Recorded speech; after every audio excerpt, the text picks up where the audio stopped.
We're so excited for this week's episode. We got to talk to Emily Applegarth of Gamify, and what we learned from her, you're going to love this episode because she just talks about how you just get started. Even if the product's not where you feel it should be, or the service or the technology in her case, just go, just get started. And she's done an incredible job of just diving in, even though she didn't have all the expertise or the team or everything surrounding her at the time that she started.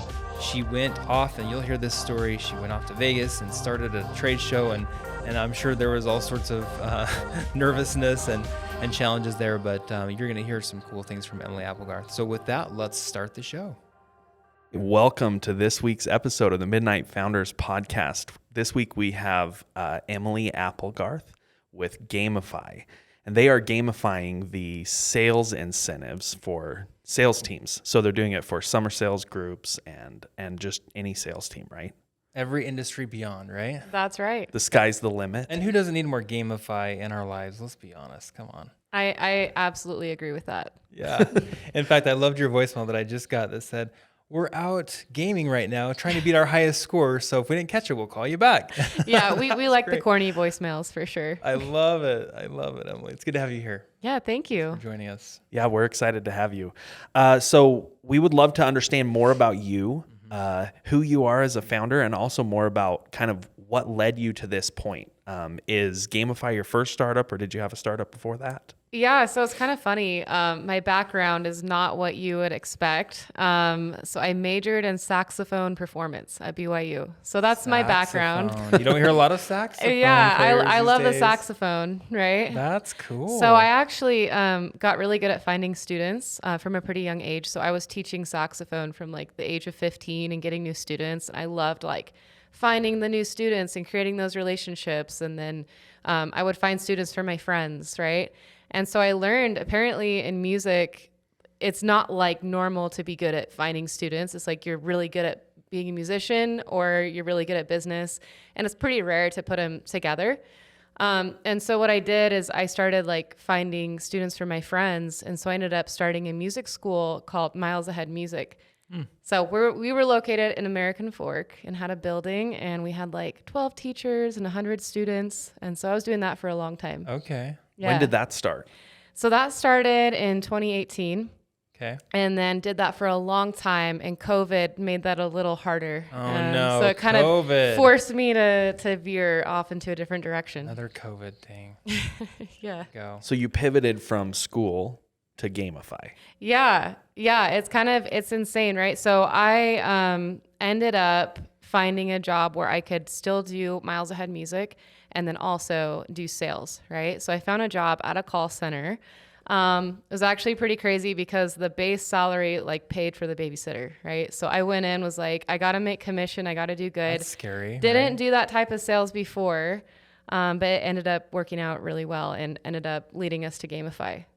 So your goal then at that other business was, okay, I got to make what I make in salary, but then if I don't make commissions, I'm going to be losing money here. So I have to do this. Exactly. Did you have sales experience before that, Emily? So no one really thought I did, but I always knew I did, right? Because I was running a music school and we were selling contracts to students Getting students to come for be the part of it. semester. Okay. Yeah. And so that really was sales, but I never considered it sales until after having a traditional sales role. And then I think I've heard this story before, Emily, where you did so well with your commissions that was the down payment of your house or something to that effect. Is that right? Yeah, it was pretty shocking. So our goal, we moved back to Utah. We were like, hey, we want to buy a house. You know, the housing market's pretty crazy. The interest rates were really low at the time. And so, in like 2 months of working, I was able in commissions alone in spiffs to earn a down payment for our first home. Selling ended up working out pretty well for us, actually. Yeah. So then was your thought process, I wonder if I could make a company out of gamifying or doing spiffs full time? Yeah. Is that how that happened? So I sat right next to the window. I was pretty lucky. I got the window seat, right? And we had the these. only one in the entire building. Oh yeah. It was awesome. And we would write leaderboards on the window with like a whiteboard marker because we didn't have a whiteboard at the time. And so I was right next to the spiffs, like central, right? Because I could always see the leaderboard. And I was like, does that have anything to do with why, You know, I'm winning these competitions and I'm doing so well. Like maybe it's because I'm sitting right next to the leaderboard. And so that kind of led to a lot of thought, like how could we take this further and how could we give everyone that same experience of being right next to the whiteboard? So they could do better and know what they were doing and in that way reach or exceed their goals. Was that the whole goal? Exactly. Like Okay. if I can earn a down payment for my house with spiffs, couldn't everybody do the same thing? So what is a spiffs? Yeah, spiff. So I learned the other day, Good I need to question. remember the acronym. It's an acronym, and it actually only has one F, but it's sales incentives, right? So specifically, you'll see this a lot in like door-to-door or like call centers. Yeah. They're like, we're going to run a spiff. And it's like, whoever gets the most calls before 1 o'clock gets $100 or something like that. And so I milked that for all it was worth at my call center. That's awesome. When I was doing summer sales, it was all about the shoes. Oh, yeah. Yes. It was the first sale of the day would get a pair of shoes. That's right. And the person that sold the most would get a pair of shoes. And I was all about the Cancun trip at the end of the summer. I was going to get that no matter Did you what. get it? Yeah, every year. Yeah. That's what did you have awesome. to do to get the Cancun I trip? can't remember. You have to reach a certain amount of sales, a certain level of sales, and I that motivated me because I wanted to go to Cancun because they always plan those in the middle of January, right when it's cold and dark and gray here. So you're thinking, okay, what better thing could I be doing than sitting on the beach Yeah. with a pina colada with my buds and just having a good time? So that's what motivated me. Well, hey, yeah, and that's exactly what we're trying to leverage, right? Like, That's what how you're can doing, we right? take that motivation to go to Cancun, put it in your face every single day so you don't Right. forget, and increase the ROI on those competitions? Yeah, smart. There's That a lot of would've- companies here that would need that. That would have worked for me. I never got the Cancun trip because it was like too far out too there. high It was up. like I never saw that potential. It was like I could get the pair of shoes every week. Like I could get the first sale of the day because it was instant, right? It was like right there. And so you're making it possible for even that long-term goal to be kind of instant. It's Yeah. right there in front of And them. I guess people are motivated by different things, so that makes a lot of sense. You know, you Yeah. want to adjust to those that are short-term rewards and those that are long-term rewards and everything in between. Right? Exactly. And we're enabling companies to be able to do that. Kind of one of the big things we've heard from companies is, hey, we want to have the daily, hourly, weekly, monthly competitions, but it's really, really hard to manage that many competitions at one time. So we're losing people that, you know, they want to win that Cancun trip, but they're only able to focus on the shoes every day. But we're losing those people because we cannot run those short-term competitions effectively. Yeah. And so that's what we come in and we do. And we're like, hey, we have an easy way to facilitate that. Well, you're definitely in the perfect area for summer sales companies, right? There's a lot of them here in this area. Yeah, So so that's many. Yeah.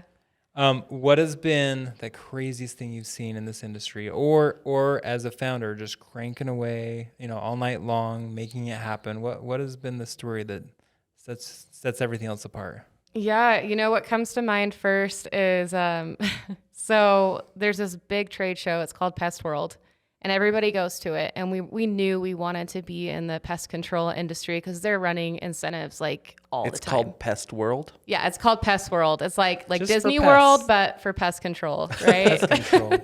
Yeah. So it's anti-Pest World. Anti-pest world. That is true. Kill pest world. Kill them faster, better, harder. Anyways, sorry. Yeah, no, you're good. Is that the one in Chicago? Well, Where was that? it changes every year where Okay. it is. This time, thankfully, and I'll tell you why, it was in Vegas.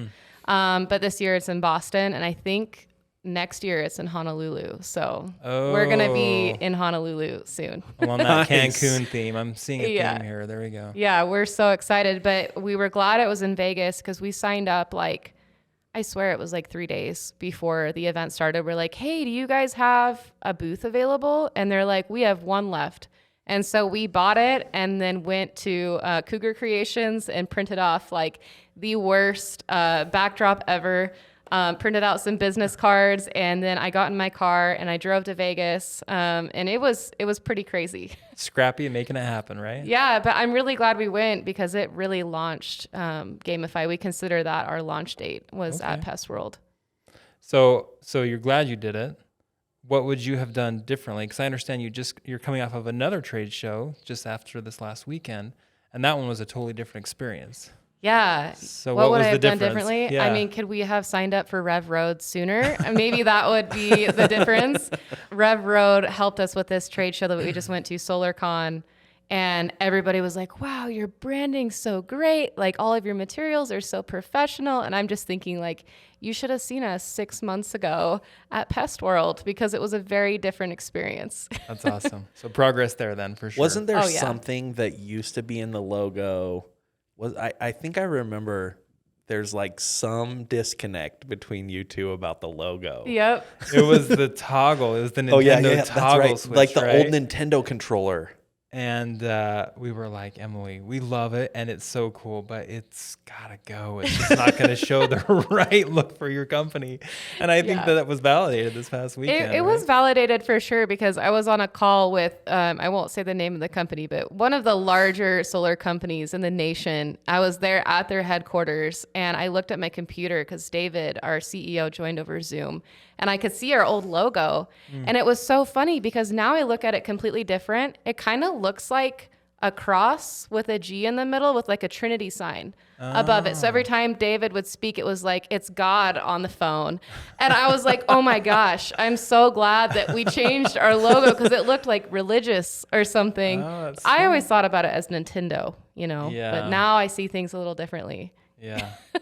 It's probably really helpful to be able to take a step back because you're so invested and it's just like right in front of your face. And so you're probably blind to a lot of things when you're starting a business like that. Yeah. Yes, absolutely. Well, and to your credit and everyone else on the Gamify team, you were very open to feedback and willing to explore other options. And when you do that as a humble founder, things tend to go in your favor a lot more. If you everyone says that if you surround yourself with people that are smarter than you, you're going to go really far, right? And that's what we've been able to do at Rev Road. Like, I'm not a marketing guru and I'm not a branding guru, right?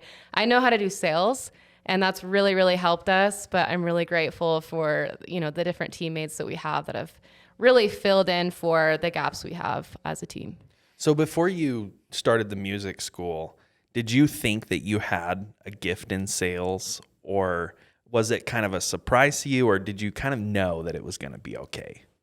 That was actually really crazy too. And looking back, it was a little risky. I shouldn't have taken so many risks, but I guess I'm glad I did because it worked out.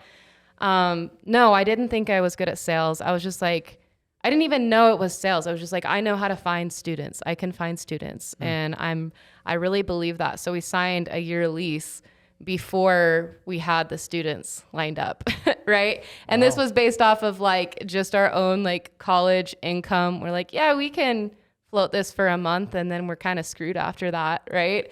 But we were able to build up the school in enough time. Like in that month, we found enough students to make the payments, right? So no, I didn't think I was good at sales, but I had faith in something because it ended up working out. That's incredible. So cool. Yeah, that's awesome. I think, we've interviewed quite a few people and that theme is pretty consistent with entrepreneurs.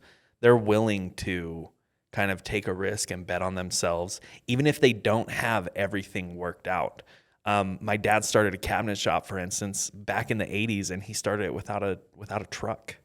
So, it's the same thing with you. That's pretty crucial. You need the truck. Yeah, right? yeah, for sure. But like you also need somebody to pay your mortgage or the rent on the building. So you kind of did that same thing, just stepping into the dark before you have all the answers.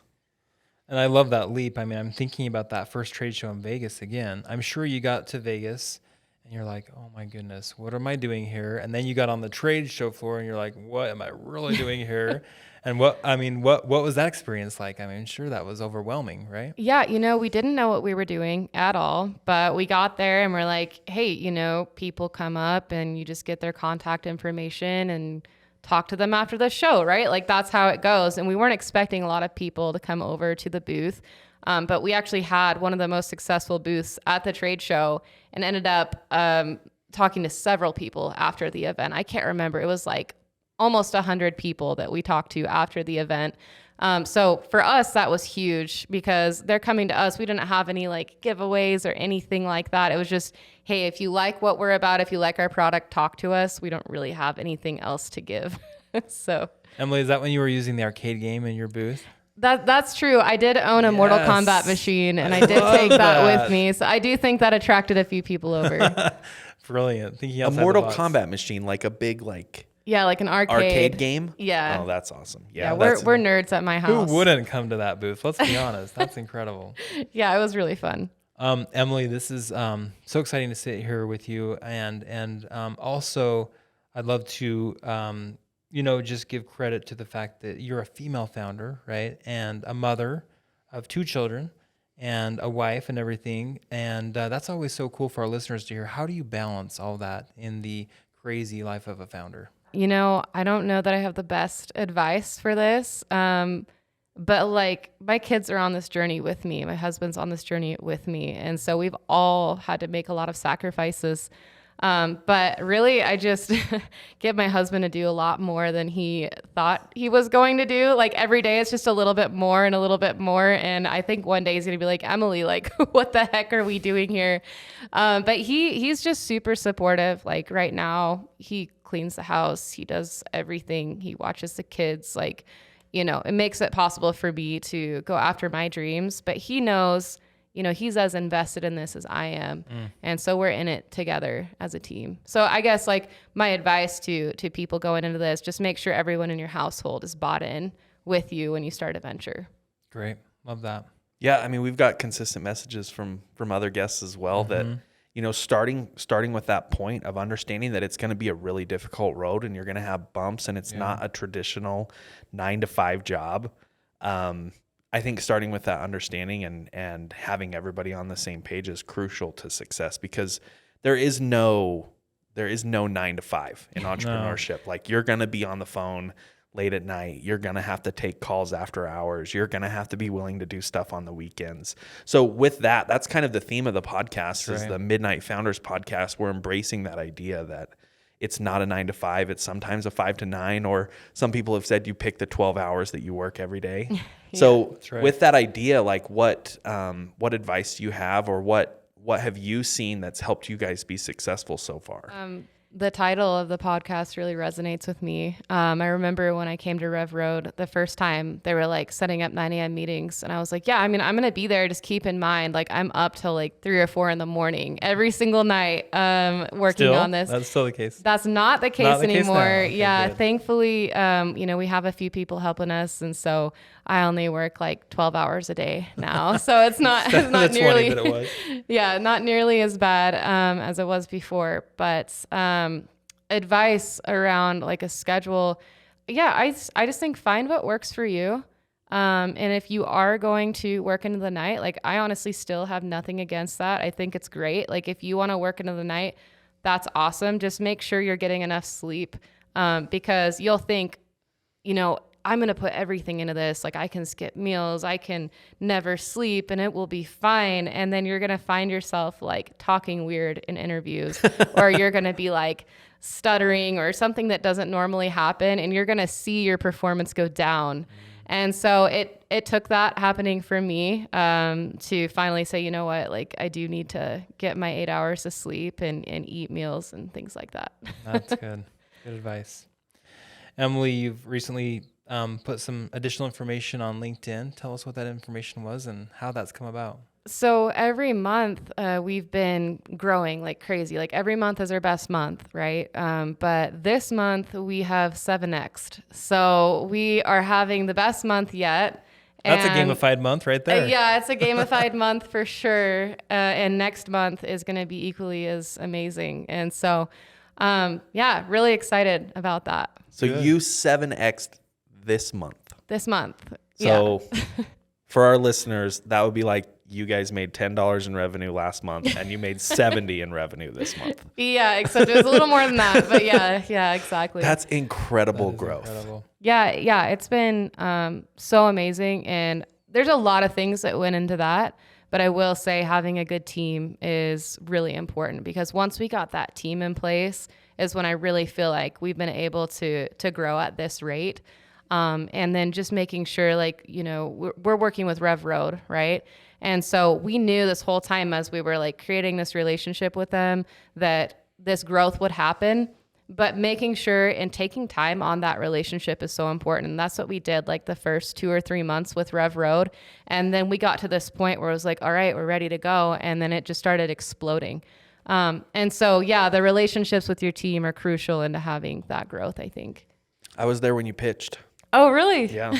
That's Yeah. awesome. So I was there at the very beginning. That's so cool. It's been fun to see the growth and hear the stories and watch on LinkedIn. So yeah, congratulations. I'm really excited to see what the next few months look like. But tell us what's on the horizon. Yeah. Yeah, so I can't obviously say the names of the accounts, but we have some pretty big accounts that we're working with. And a lot of them actually came from SolarCon. And so that just happened. So I'm going to do like a little ad for Growth to Success. It's a company that we met while we were at SolarCon. And I saw them and they were like closing deals at their booth. And I don't know if they want me to say their numbers, but it was like an outstanding amount that they were closing every single day. And we were just trying to like set appointments. And I was like, you know what? Like, why not? Like, why not just try to like sell here at the event? And so with that, we've been able to bring in a lot of new clients. And some of them are pretty massive. And we're really excited to work with them, and we're building a lot of trust with them right now. And it's so that's what's on the horizon is working with some really large, amazing companies in the area. And the company's ready to grow and scale. You guys are prepared for that type of growth? Oh yeah, we are so ready for that. Awesome. Yeah. Emily's been building the foundation from the beginning, haven't you? Yeah, and then David too. You know, David, he's awesome. So he's our CEO, but he also built the product. And so he has had growth in mind from like day one. A lot of startups, what they'll do is they'll build their product in a way that's not super scalable, but they're like, we'll figure it out later, right? But what David did is he built a program, not super technical to be able to explain it all, but he built it in a way that we could have an infinite amount of users and have a super secure platform from day one.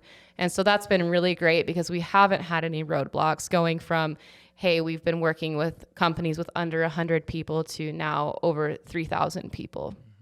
And what is the relationship with David with you? Oh, yeah. I always think that's so cool. Yeah, so David is my dad. Whenever people ask how we met, we say at birth, right? So, yeah, he is my dad. That's awesome. So cool. Well, you must have some incredible recruiting abilities if you can bring your dad into your company and get your husband on board with the company and your kids are helping with the company. That's fantastic. Yeah. Actually, David was going to start a company regardless. He was at this point where he's like, you know what? I'm ready to do this. He's an entrepreneur. He is like so into that. And he was building this company to get people to do more and to like get off the couch and work together as a community. And he wanted to gamify life. That is still something we really want to do. But at the time I was working at this call center and I was, having my own problems over there. And I was telling him about the problems we were experiencing. What were the problems? Because you were making all the spiss, right? So what were the problems? Yeah. So, there's things that happen in any work environment where I didn't feel like I was always getting the recognition that should come along with being a top performer, right? And so I'm seeing a lot of overtones as to why Gamify is the way it is. Aren't you, Jake? Yeah. And so we wanted to democratize data for everybody. Cool. And so put everybody on an even playing field. And so when I would call my dad up about that and, just have like father-daughter conversations about the problems we were experiencing, there was a light bulb moment when we were both just like, wait a minute, why not just gamify sales and we can democratize data for everybody like from the get-go. And so that's what we're doing today. Yes, I love that story. Yeah. That's cool. Yeah. Well, Emily, as you look back over this experience, let's fast forward years into the future, right? What do you hope people remember you for or Gamify for? Like, what is the legacy you want to leave? Yeah, that's a really good question. First of all, like we want to serve our clients. So if our clients can walk away and be like, wow, like our company improved so much, like we had way better retention. We made so much more money. And with that money, we were able to reward our reps. That is definitely on the forefront of my mind right now. But from like a employee perspective, if we can make their jobs better and give them some more joy every single day in what they do at work, that's going to be the biggest win. And then obviously like for women and for minorities, democratizing data and giving them that even playing field at work, that's exactly like why I'm here. Awesome. Well, so if there was a solar company at SolarCon that didn't talk to Gamify, then they're missing out. Absolutely. They're behind the 8 ball, and they should probably reach out. So how do they get in touch with you? Yeah, well, I've actually had several, by the way, reach out to me since then. They're like, hey, I've been seeing a lot of buzz on LinkedIn everywhere. I think I missed out. Let's get a demo. So, but yeah, you can reach out to me directly, or you can go on our website and fill out the form, and we'll reach out fast. Like if we see a form submission come in, we're on it, because we think leads coming in through the website are magic. We're always going to get to it right away. What's the website? It's gogamify.com. Cool. Awesome. Last piece of advice, Emily. I mean, you've had those moments where you're like, I can't keep doing this. This is just killing me. What do you tell entrepreneurs that are in that moment? Just keep pushing through, you know. I know there's a whole like sunk cost fallacy, but with startups, it's a little different, right? Because you put in all this time, and when you come up against a roadblock, that's almost a good sign, because if you can like push that down and keep going forward, then you have done more than anyone else before you has done. But yeah, there's so many times where it's been like, oh my gosh, what are we doing? But startups are all about solving a problem. Mm-hmm. And that means solving problems within your startup too, not just for the customer, right? And if you can do both, you're going to win. Over and over and over again, right? Yeah, over and over.